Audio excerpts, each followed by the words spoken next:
అరే Paytm Paul, నీతో urgent గా పనుంది, తర్వాత అమ్ముకుంది కానీ రారా. అరే పేటిఎం పెంటయ్యా, పెండైతే చాలుగా, నీతో అర్జెంట్ గా పనుందా?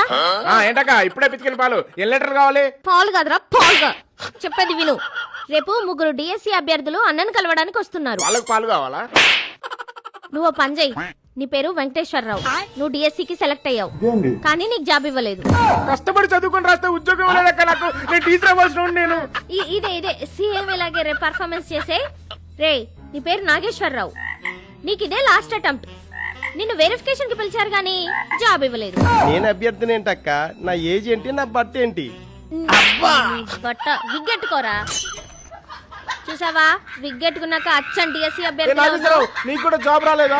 అయ్యో, నా జాబ్ పోయిందక్క. వెరిఫికేషన్ పిలిచారు కానీ జాబ్ ఇవ్వలేదక్క. అయ్యో, రేపు ఇదే పర్ఫార్మెన్స్ చేయి, మంచి పేటిఎం వేస్తాను నీకు. డిఎస్సి అభ్యర్థులుగా మన పేటిఎంస్ వెళ్తే గుర్తుపట్టేస్తారేమో. గతంలో మనకి కంపెనీలు అవసరమైనప్పుడు ఆ కంపెనీలలో సీఈఓలు మన పేటిఎం గాలే. రైతుల్ని పరామర్శించడానికి వెళ్ళినప్పుడు అక్కడ రైతులుగా కూడా మన పేటిఎం గాలే. వరద బాధితుల దగ్గరికి వెళ్ళినప్పుడు అక్కడ వరద బాధితులు కూడా మన పేటిఎం గాలే. రే, మనకు కార్యకర్తలు లేని ఊరుందేమో కానీ పేటిఎం గాలు లేని ఊరు లేదురా.